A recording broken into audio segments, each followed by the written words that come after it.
Hi, my name is Hailey Contine. I am currently an English 4 teacher here at Prosper High School. And in addition to my teaching job, I serve as our English 4 team lead, our English department chair, as well as our CTM coordinator. Now, in this informal observation, what you will see is myself and a colleague of mine, and actually a former and current, to some degree, teammate. And her and I are meeting together one-to-one as a part of a series, essentially, that I've been conducting with our other team leads in our department. So essentially what happened and what spawned this observation and this task is coming into the school year. In my first year as a department chair, there were some issues, not big issues, but noticeable issues in our department that we felt very strongly that we could fix. And one of those had to do a lot with vertical alignment, the alignment from English 1 all the way up to English 4. In the mix of that, what I started to notice last year while I was teaching seniors for the first time was that our seniors were getting up to 12th grade and they didn't necessarily seem adequately prepared for the level of rigor that was going to be expected of them or bestowed on them in English 4. Not only that, but they were really struggling with college applications, critical thought, intentional conversations, things that I know could be caught sooner. So how this all kind of came about was I saw this and I got my English 4 team involved. We decided that there are definitely some gaps between our 4 grade levels and that English 4 is no longer being treated sort of like a capstone where it's a culmination of their learning, and instead is kind of a dumping ground for just the seniors that didn't want to take AP or dual credit and classes like that. So what we did was I put together this team of my team leads in the department, and we sat down and we decided, like, what's a way that we could actually make this problem go away by collaborating with our whole department.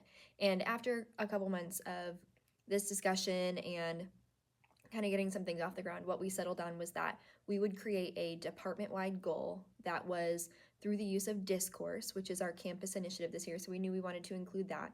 Through discourse, meaningful discussion, student-led conversation in class about content-related material, we will work towards closing the gaps, the achievement gaps between each grade level, and ensure that we will stay aligned to what our grade level students need. So a problem we were seeing a lot was that English 1 and 2 teachers were jumping ahead into the English 2, 3, 4 curriculum documents when their students were ready for it. And we want to make sure that we are actually teaching our students the material, not just the content, but the way of studying the content that is appropriate for them. So for example, English 1, most of their essential standards begin with the word identify. They should be able to identify a rhetorical strategy or an argumentative tactic, etc. Moving into sophomore year, English 2, we see the integration of analyze. So rather than identify everything, they're now going to analyze everything. And an issue we were seeing, and really where it came to light, was that we were jumping the gun from identify to analyze really quick. And then we were jumping the gun from analyze up to critique and evaluate, which is a senior level essential standard, really fast. And through this conversation, we realized that maybe each grade level was just not assessing or teaching their siloed verb to its full extent. So this meeting took place with my whole department.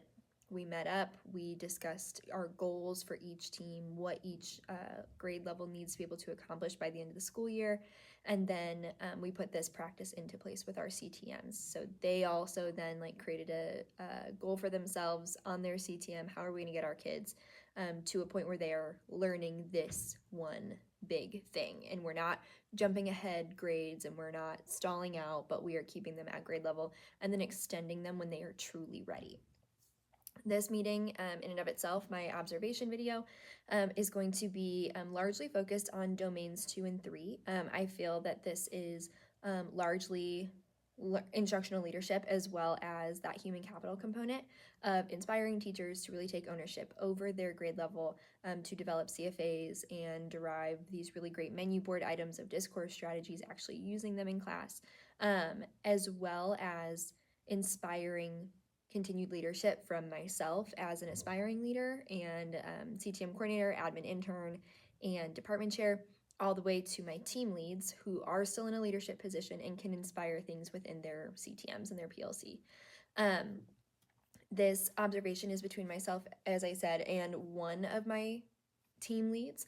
I met with each of them independently to kind of discuss how this plan worked as far as their independent collaborative team goes, changes we might make for next year, things that they thought went well, really just kind of went through the reflection process. So I had a lot of fun with this one in particular because this one means so much to me, seeing as this was a problem that I identified as high need, something that needed to get taken care of, and I felt really excited that I was the one that took it on.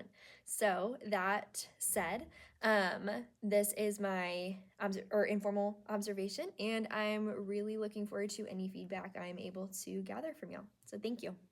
Okay, so a couple weeks ago, we met to implement this plan based on the fact that in our senior level classes, we are really seeing some difficulty with students getting out of the identify area, out of just the like simple basic, and we talked about how we would define analysis, but getting out of the analysis level and getting into like that genuine critical thought. And you know, we ran our tests, we got our data from a selection of CFAs, and we saw that when we implemented solid discourse, student conversation heavy lessons, their results were improving. Like they were able to get their thoughts out in a verbal, like really low stakes setting, and then their writing was improving. And I'm hoping that we would see that then in Socratics and Harkness and presentations and just casual conversation as well. And that kind of brought us then to our CTM, right, where we're meeting with our other team leads as like this big collaborative group, and kind of decided that that's an alignment problem, right? And how, you know, if we are jumping ahead in our UFDs, jumping ahead of what freshmen are supposed to be learning, maybe they're not getting that foundational level. So then when they get to senior year, they're able to build on it at the actual progression they should. So we got this really great plan going, and I'm actually really happy with how that came together. Actually, it was different than what I had gone into our meeting hoping for, and I think that was for the better. Like having all of our team leads collaborate on that, it was really cool. So we decided that we were going to come up with that shared goal, right, of each grade level is going to be able to do blank with regard to discourse, right, and with regard to I hate to say staying in your lane, right, but also staying in English 2 world, and then extending when needed, but not just jumping to the extension. So with this plan, then we started doing more department meetings, which is awesome. That was something that we weren't really doing. And you and I have been here the same amount of time. Our department meetings have always been like, here's the campus initiative, and like, here's what to do when this thing breaks, but like it's never actually collaborative. So that was also really cool. I'm really proud of us for kind of getting that going. So with that, right, it meant that we were meeting with our own CTMs, we were making our CFAs more aligned to our big common department goal, and we were all aiming towards 12th grade being like the pinnacle, right, of like, let's get them up to that point, as opposed to like, let's get them through identify, analyze, and critique all in 1 year, is kind of how that boiled down. So you were our amazing English 2 representative, and with English 2, we know that y'all focus a lot on analyze, right? As far as this plan goes and just kind of how you guys have taken that, what have you guys started to see with your students, with your teammates? How did they take to the plan, would you say? What are your thoughts there? So I think for us, we wanted to be on the same page of what like analysis looks like, because I think it is really easy to jump to synthesis and critique and kind of go back to like summarize. Yeah, totally. And so I think that we have really tried to focus a little bit more on one, having a common definition for analysis, which is breaking something into its parts, explaining how those pieces affect plot, characters, whatever, and how they like relate to the whole. Yeah. And I think that definition has helped, which I'm glad that we kind of were able to solidify in our department meeting. But we wanted to use a discourse strategy that very specifically lends itself to analysis and kind of those level 2 questions. We love a Socratic seminar. We love when kids are able to like make like real world connections and all that. But we found that the most helpful, like, whole class discourse strategy is a hardness discussion. Yeah. Because you are really living and sticking to the text. Mm-hmm. And so we have the goal of having more regular hardness discussions versus having one summative at the end of the quarter. One summative, just one, right? Right. And so we've done in the past having like practice discussions, but I think this quarter we've been able to do it a little bit more regularly of having every 3 weeks a hardness discussion that was lower stakes at like a minor grade versus, and we're able to give feedback and we're able to do that so that when we get to our hardness session at the end, it's kids that feel more confident and they're able to do that higher level analysis that we're looking for versus, well, Tom Robinson's experiencing this thing. I have also felt excluded in my life. Right. And then they go on a tangent because it's, right.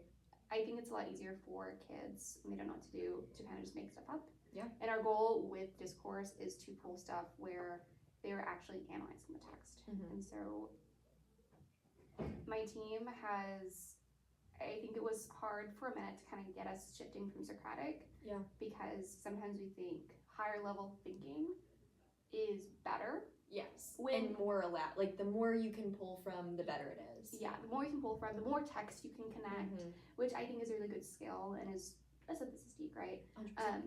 But I think having a more narrow view was a different shift. Yeah. But I do think it was a helpful shift. Yeah. I think it's made my teachers more confident in kids' ability to lead discussion. Totally. Versus having very, very teacher prompted analysis discussion, which I know, like, that's when I think about a whole class discussion, usually I think of me as a teacher doing it. I know that facilitating. Yeah. And so I think this has helped making it a little more student led and getting kids working with the text more specifically. Everything about that I feel like is stuff that you and I and our teammates have talked about wanting to do for so long. And the first thing that came to mind when you said like you were doing them more regularly is that their summative is not going to be like near as performative as it used to be. I know an issue we were seeing with English 4 and really at all of our levels has been like, and here's the big Socratic day, like we've been prepping for it for weeks and they've like burnt out before they even get to the discussion. And then when we look back at the preps that we've always done, the questions that they're bringing are ones that we either give them or we prompt them with the style of question to ask. And that's at the senior level, right? And it's nice to hear you guys have gotten to a point where that is so English too, right? Where it's like, here are the types of questions that we can incorporate. I'm not gonna stand here and ask them to directly, and we're not gonna expect you to pull from a book you read freshman year and then a movie you saw and then something that happened to your mom or whatever.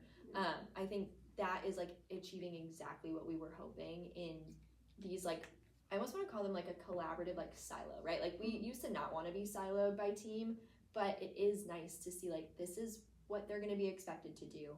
And then that, you know, when I was talking to our English 3 team leads, they were saying that's so nice to know exactly what their rising juniors are coming with. Like they know exactly what they did.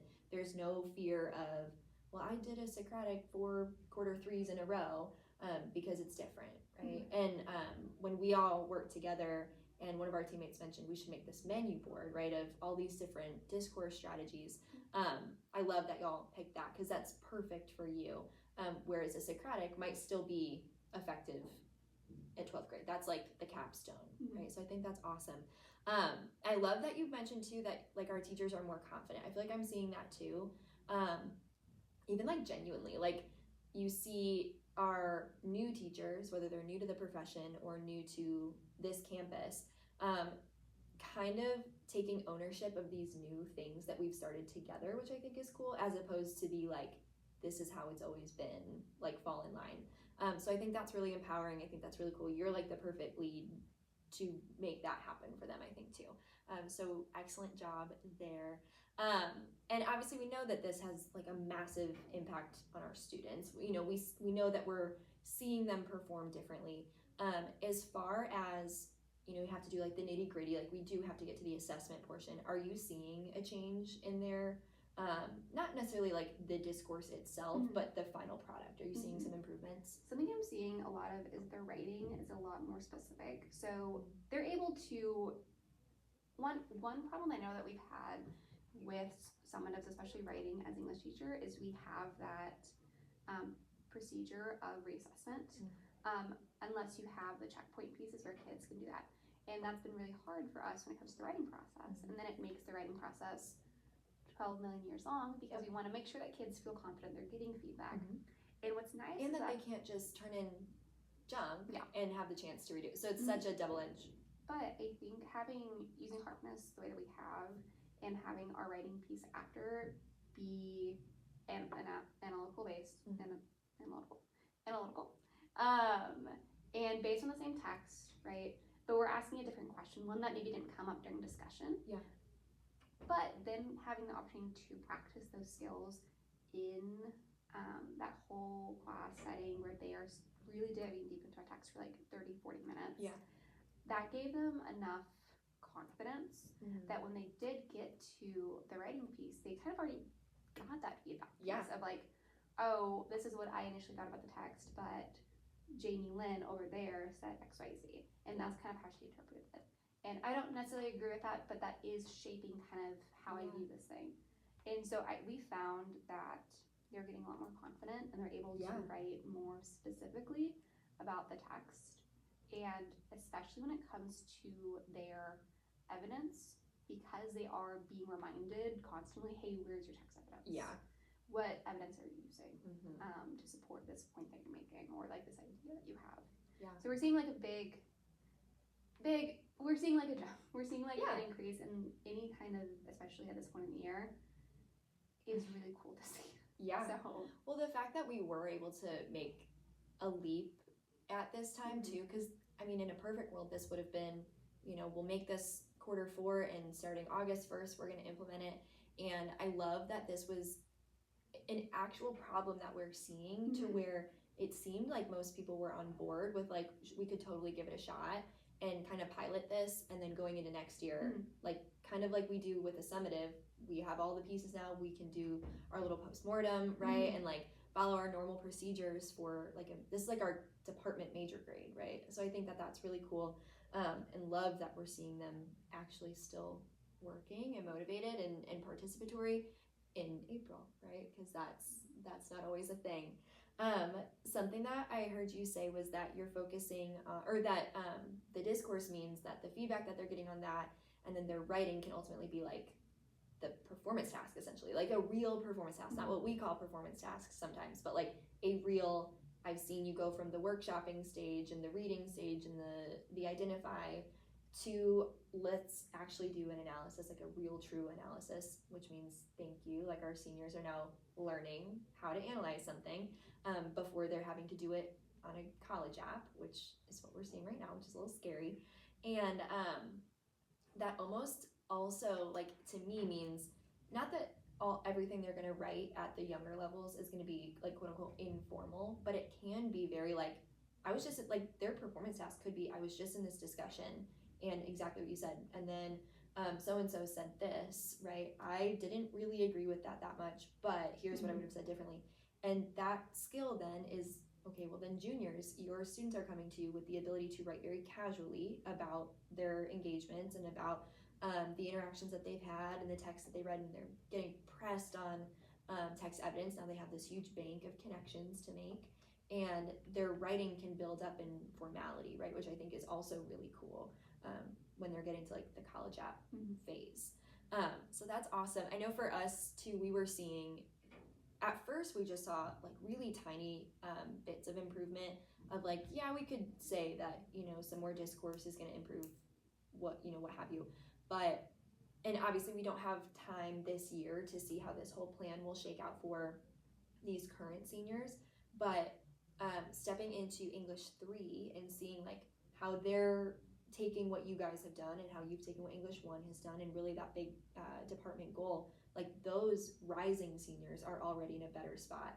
And I mean, shout out to our English 3 teachers who are like bridging a gap tenfold right now to get them ready for senior year. I wish we had like time to do this with our seniors right now, but I think this is gonna shake out to be something that's actually like so helpful. Do you think with our plan, we had that common goal for the department, and I know like it kind of was comprised of English 1, 2, 3, 4, AP, even a little bit of like humanities, and this one big goal of like we are going to stay, like make a conscious effort to stay aligned and to focus on discourse. Do you think that that is something that will be sustainable? Do you think that's a goal that we will need to, or goals amongst our teams that we'll want to update and change like we would in like a CTM procedure?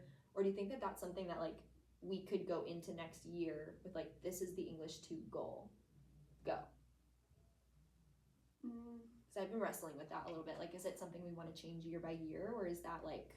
I'm thinking that just with like some stability things for next year, in the way that teams look different, I love the idea of trying to update that, but knowing just we have a lot of teachers that are gonna be split between grade levels and have all these different preps. I think that trying to just start the year with, hey, this is gonna be our goal, and we're kind of continuing that from last year. Let's see where we're at semester, and then making those updates. I think that would be more helpful than trying to come up with something brand new. Well, not brand new, but like trying to completely like reconfigure, change it for the sake of changing it. As everyone's also trying to like get a hold of curriculum and new novels. I think that would be actually a really nice piece of stability. For teachers to, as we're like backwards planning, to like go towards. Honestly, I completely agree. And in my notes, I was thinking like, I feel like depending on what you all had said, could have seen either way. Like we should definitely change it to meet our new staff and our new teams.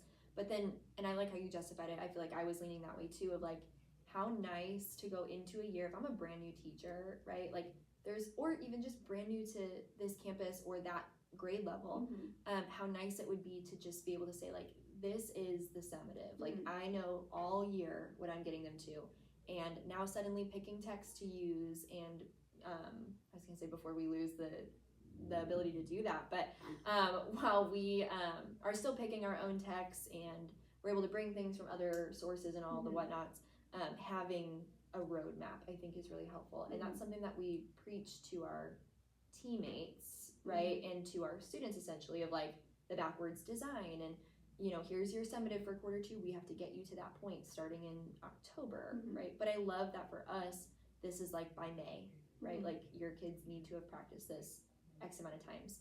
So I think that's really cool. I'm like just honestly like so proud of how this came together, because the improvement is very real, and I love that it is first impacting our kids, right? Like they're getting so much more practice in like a practical way, in a grade level, like age appropriate way. But also, like we had said, for teachers too, any way that we can take something off of a plate, or just like simplify or streamline something with like, here's your end goal, right? I think that that's so nice. Okay, so it was obviously so nice to hear like from grade level team leads, like isolated. Obviously we came up with this plan all together, got the department on board, but then to hear from you specifically, I really value your opinion, especially as far as changes go, as in the implementation process. Are there things that we would want to not add or take away per se that would change like the big idea of like a goal or a team goal that is alignment and discourse and improving critical thinking? Are there things that we would want to improve that you can think of like on your team? It's also okay if that was a big That's a big question. Yeah. I am just kind of thinking. So one thing that I know is just, it is still like a hard sell. I'm a very creative person, right? And I have a lot of teammates who are very creative, and like one nice thing is like we are very autonomous. I know that sometimes when it comes to it, we want to do really, really fun creative stuff, but we also need to make sure we're practicing this thing, and hardness does take time to do. I think maybe, I don't know what I'm thinking towards next year, and having a bunch of new teammates who might not be as on board with this version of Harkness where we are going to be very focused on like 1 or 2 texts. Yeah. And I know that we might have some teammates, and maybe some teammates this year, who will want to try and push it to let's bring in a bunch of different texts. When I did that with my freshman humanities kids last quarter at some point, and that was a big struggle point. I think when we just focused on one text, they did really, really well. And I think that we still need to practice that before we get into, like, I worry that we're going to try and do too much too fast. Yeah. Does that make sense? Yes, totally. And try to like bring in all of these other things that are great. Love that they're all thematically connected. Right. But then we are scattershot. Agreed. I feel like, and we could always, we meet so often, I feel like we could always hash out like a way to combat that, like at the English 2 level. Immediately what came to mind is like maybe y'all decide on it's going to be 2 texts and you get to do these 2 and you can pick your 2 and you can pick your 2 from like a thematic list, right? And then that would allow, like I know for us, like when I was teaching English 2, so many of my texts had to do with music or sports because those are my passions. So that kind of let me teach in that theme and still pull text from that theme. Yours could be, about travel and about concerts and things like that. And, in that scope and like still have the autonomy, like you said, to pick our own text. Yeah. And, then at least you have that. I think this is the autonomy piece that like we just want to try our best. And that's hard. Yeah. I think that ultimately makes it a little more meaningful, but I'm just kind of thinking about that. Yeah. So. I really think, and obviously buy-in is such a buzzword and it's something that we preach all the time. Like we have to have teacher buy-in and student buy-in, but I really do think that buy-in from the department and buy-in from our team leads on this big goal of like, I know that you used to teach AP Lang and you used to teach these really high level students and now you're on, English 2 on level, right? And yes, your abilities to teach those things are very present, but right now, like this is what our English 2 students need. And I hope that maybe over time, right? And as we continue to push this plan, more into place even, that that level of buy-in, teachers will see like, okay, well now I gotta be all on board with English 2 and this is what we do and this is genuinely truly what is best for our kids. I also think, we're so good about CFAs in our department, district created and team created. I think there's a lot of room for us to come back and collaborate again, maybe on a CFA that we all kind of collaborate on to some degree, or even just ones that we're creating like in our teams already, but to be able to check back in and see like, is this still what English 2 needs? Is this still what English 1 needs? And that will give us some good data to see like if this plan is even working. But I think so far, the qualms seem minimal, right? For something that's a brand new initiative, for something like that. So I'm really proud of us for that. Okay, so last thing on our agenda really fast is just those next steps, which we've kind of already touched on of, we're going to continue to meet as a department, continue to reinforce the team goals at our CTMs. And I think we just continue to push that menu board of here are all these great strategies. Discourse has to be used in our classes. And I've already seen during observations, like we are really moving away from stand and deliver. So it's really nice to see that goal is actually taking shape because we know the benefit of it. Like we've seen it, seen it improve our students' critical thinking. Are there any other things that you would want to add as far as a next step for English 2? I think with English 2, it's probably just having a very clear, like backwards design of how we're getting through the quarter and where we're placing that. And I think we'll probably need to be a little bit more aligned on like what we're doing in our classrooms. Which is okay. I know that as someone who loves to be autonomous, that is hard, but I do think that is like a thing you have to give in this kind of situation. This would be a great time to, we used to do it all the time of peer-to-peer observation. Like this is also, I think, maybe quarter 4 is tough, like to throw people in your classroom all the time, but I think that would be a good next step too of like pulling in, and let's start at the team level. We're teammates. I'm gonna go and see you. Come and see me. We can debrief. All the way up to like I'm gonna see one teacher from every grade level. I think that's awesome. Okay, Amazing. Well, I'm excited to keep moving forward with this plan. I think it's awesome. I just am really very thankful for you guys and your participation and all the hard work that you've done to help our kids.